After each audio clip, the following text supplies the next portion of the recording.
Hello दोस्तों, स्वागत है आप सभी का आपके अपने यूट्यूब चैनल SRG स्टडी में।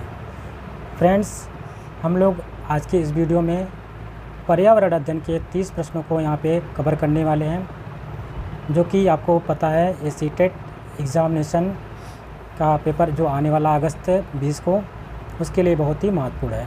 तो आप वीडियो के अंत तक बने रहिएगा।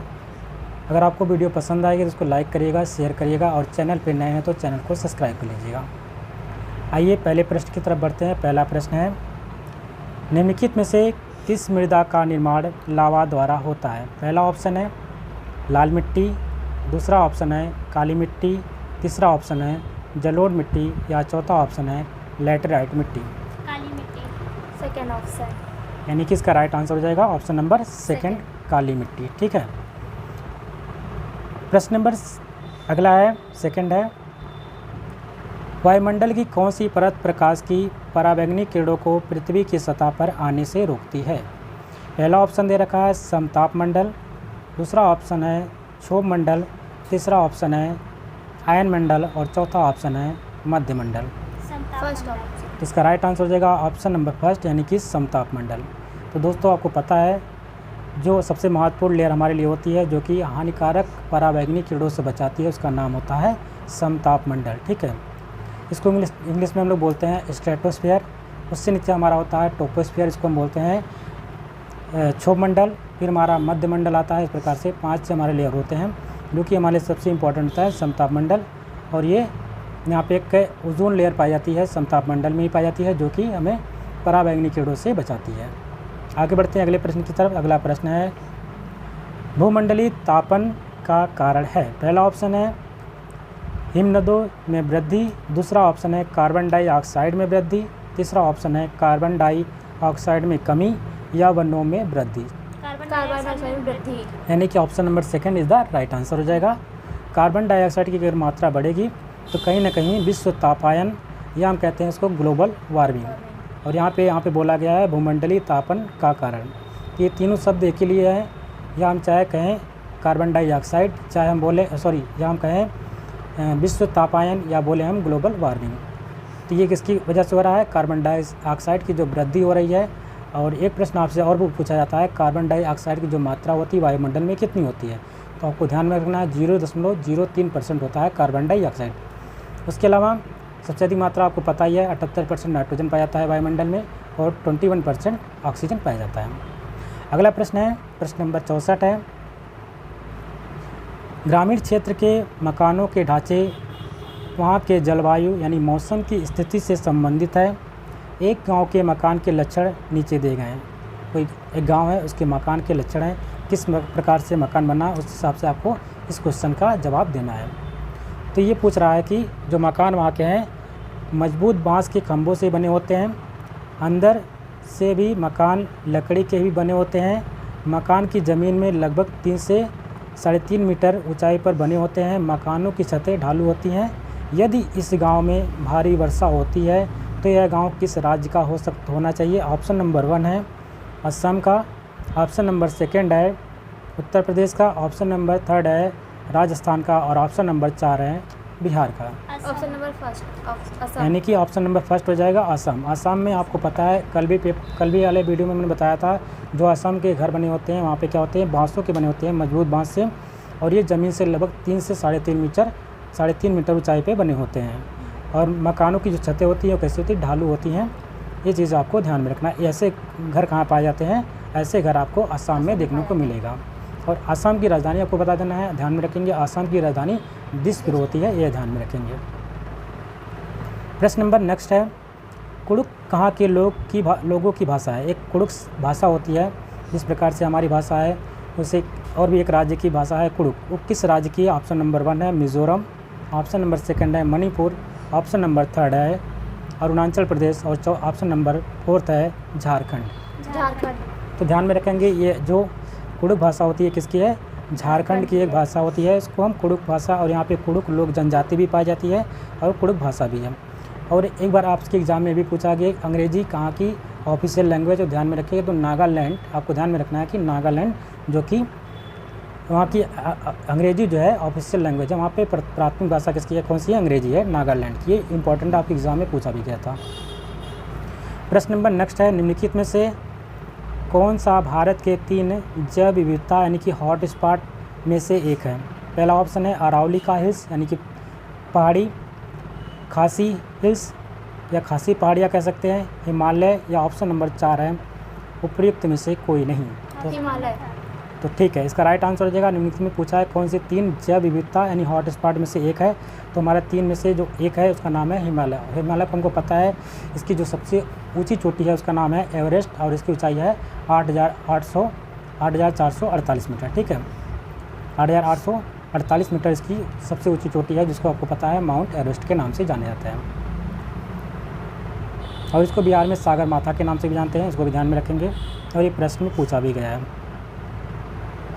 बढ़ते हैं अगले प्रश्न की तरफ, और ये पॉइंट्स में गारो, खासी और जयंतिया 3 पहाड़ियाँ हैं जो मेघालय में पाई जाती हैं, और इन्हीं के नीचे आपको देखने को मिलेगा मासिनराम, जहाँ पे सबसे अधिक वर्षा होती है। जो चेरापूंजी में मासिनराम स्थान पे सबसे अधिक वर्षा होती है, और लेह में सबसे कम वर्षा होती है, जो कि आपको पता है रेगिस्तान जो जहाँ पे ज़्यादा बर्फ़ पड़ती है वहाँ सबसे कम वर्षा होती है लेह में। अगला प्रश्न है, कौन सी विशेषता परिवार की नहीं है। यहाँ पूछ रहा है कि परिवार की कौन सी विशेषता नहीं है। पहला ऑप्शन है कम से कम 2 भिन्न लिंग वाले वयस्क साथ रहते हों, प्रत्येक सदस्य की आय भिन्न जमा की जाती हो, वे समान आवास, भोजन और समान सामाजिक क्रियाओं का उपयोग करते हों, सुरक्षा एवं बच्चों का साझा उत्तरदायित्व है ऑप्शन नंबर 4। इसमें से कौन सा ऑप्शन सही है? Option number second. तो ऑप्शन नंबर सेकंड बिल्कुल सही हो जाएगा। प्रत्येक सदस्य की आय भिन्न जमा की जाती है, यही इसका विशेषता नहीं है। जबकि और जिन 3 ऑप्शन यहाँ पे दे रखे थे वो एक परिवार की विशेषता होती है। यही कौन कौन सी? ये समान आवास मिलता है, यहाँ पे समान आवास होता है, भोजन होता है, समान सामाजिक क्रियाओं का उपयोग होता है, सुरक्षा एवं बच्चों का साझा उत्तरदायित्व भी होता है। प्रश्न नंबर नेक्स्ट है, राष्ट्रीय बाल श्रम उन्मूलन प्राधिकरण की स्थापना कब की गई थी? पहला ऑप्शन है 16 अगस्त 1996, दूसरा ऑप्शन है 5 जून 1990, तीसरा ऑप्शन है 22 जुलाई 2002 और चौथा ऑप्शन है 26 सितंबर 1994। ऑप्शन नंबर 4 यानी कि ऑप्शन नंबर 4 आपका सही हो जाएगा। राष्ट्रीय बाल श्रम उन्मूलन प्राधिकरण की स्थापना की गई थी 26 सितंबर 1994 में। अगला प्रश्न है, हमारे देश के लगभग सभी भागों में मिर्च का उपयोग भोजन पकाने में किया जाता है। हमारे देश में मिर्च को लाने वाले व्यवसायी कहाँ से आए थे? पहला ऑप्शन है उज़्बेकिस्तान से, दूसरा ऑप्शन है दक्षिण अमेरिका से, तीसरा ऑप्शन है अफगानिस्तान से और चौथा ऑप्शन है ऑस्ट्रेलिया से। दक्षिण अमेरिका। तो ध्यान में रखेंगे, जो दक्षिण अमेरिका से सबसे पहले हमारे देश में आने वाले कौन थे? पुर्तगाली थे। आपको याद करना है, PDF से याद कर सकते हैं। पुर्तगाली, डच, फ्रांसीसी और उसके बाद इस प्रकार से आए थे लोग। और जो पुर्तगाली थे, जिससे कि भारत में आने वाला सबसे पहला व्यक्ति कौन था? वास्को डी गामा सन 1498 में। यही जो है ये लोग तो पुर्तगाली लोग थे जो कि दक्षिण अमेरिका से आए थे, और यही लोग हमारे लिए जो मिर्च हम खाते हैं वो वहाँ से लेकर के आए थे।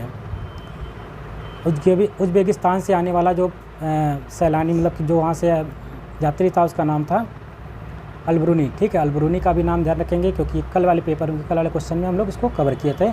अलबरूनी की बात वहाँ पे हुई थी। कहाँ से आया था? उज़्बेकिस्तान से।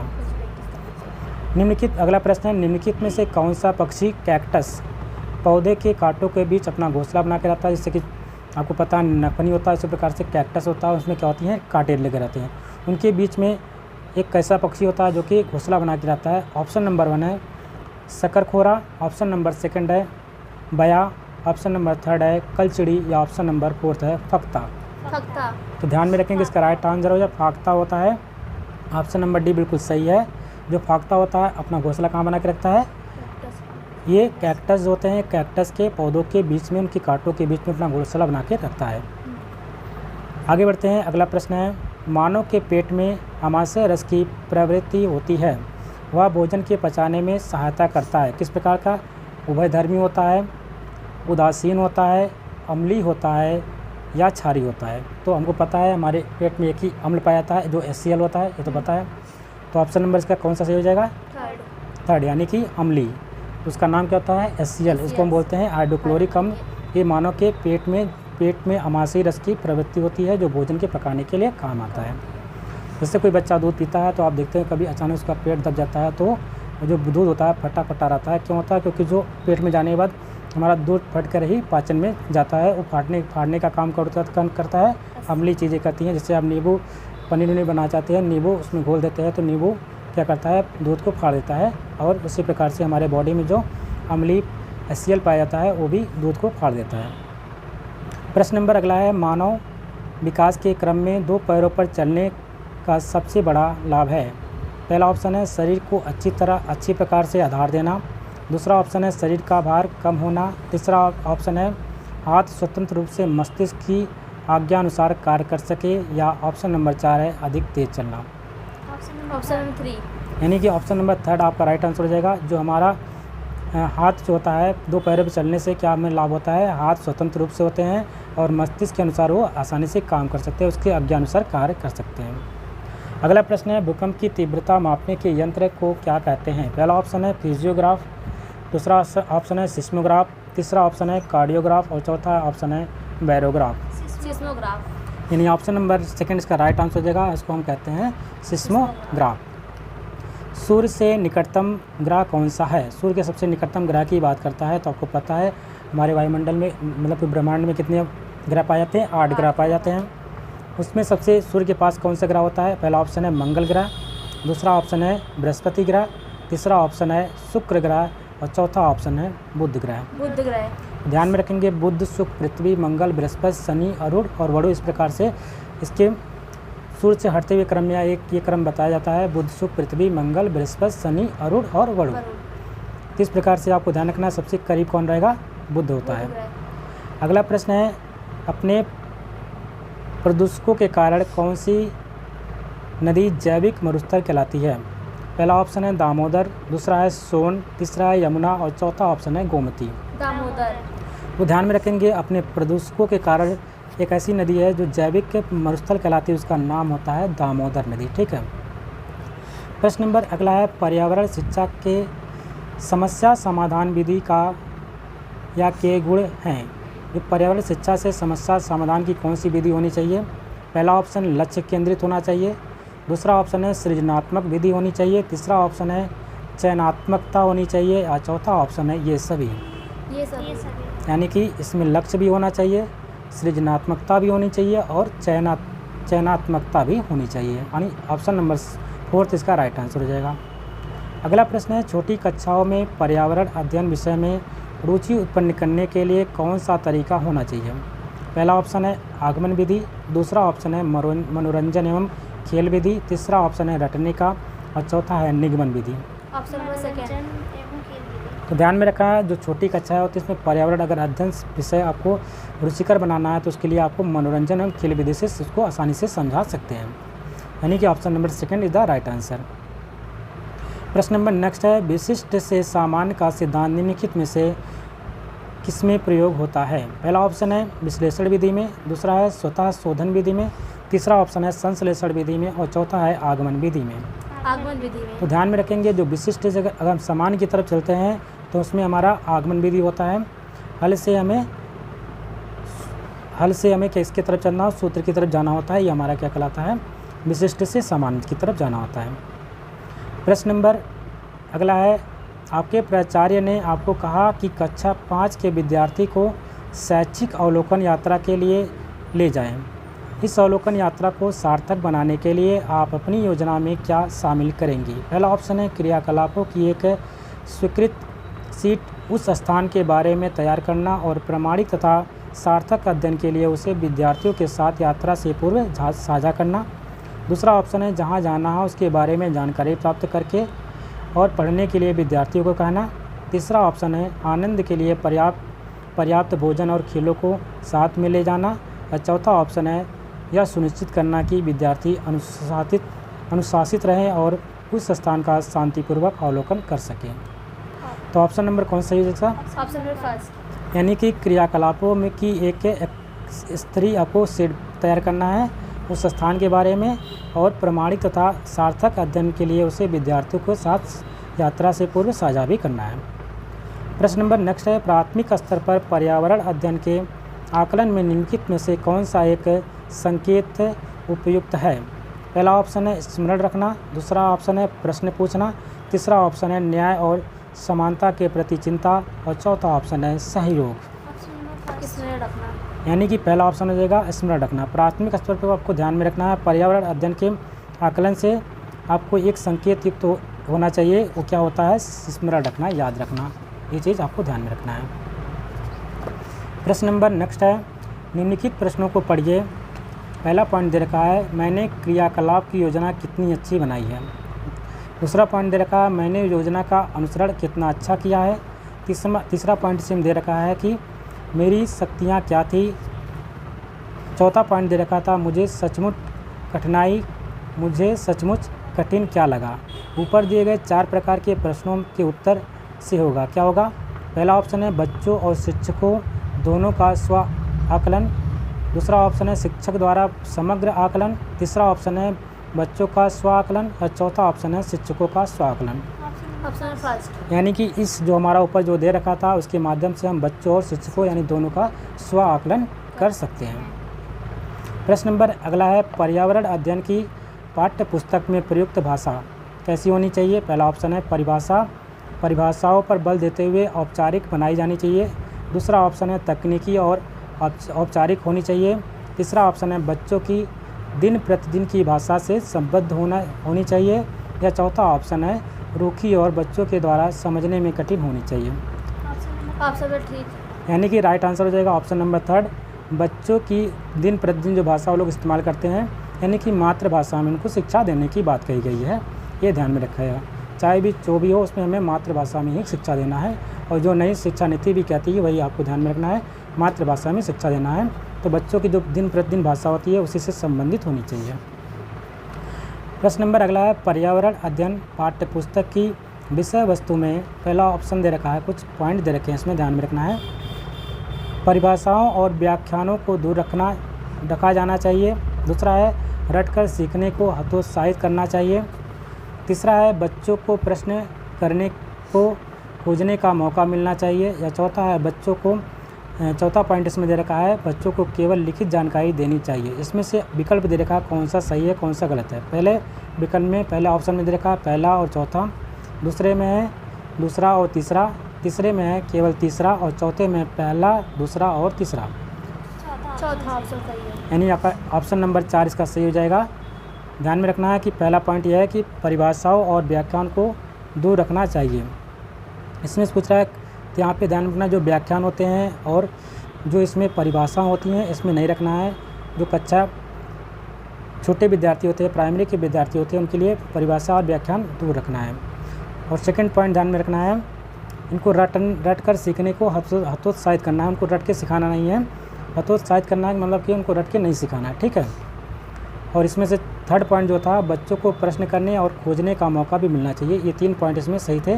जबकि चौथा था बच्चों को केवल अगर शब्द आ जाता है तो जाहिर सी बात है स्टेटमेंट में वो गलती हो जाता है, तो केवल शब्द नहीं आना चाहिए, बच्चों को केवल लिखित जानकारी देनी चाहिए, ये आपका गलत है। जबकि तीनों ऊपर वाले थे सही थे। अगला प्रश्न है प्रश्न नंबर नेक्स्ट है पर्यावरण अध्ययन में विषय वस्तु यानी जो थीम होती है थीम आधारित उपागम को अपनाने के समर्थन में निम्नलिखित में से कौन सा तर्क सबसे अधिक सशक्त है। पहला ऑप्शन है यह पाठ्य योजनाओं को एक ढांचा प्रदान करने और शिक्षण को अधिक प्रभावी बनाने में मदद करता है। दूसरा ऑप्शन है यह शिक्षण को अधिक रोचक और गतिविधि आधारित बनाने में मदद करता है।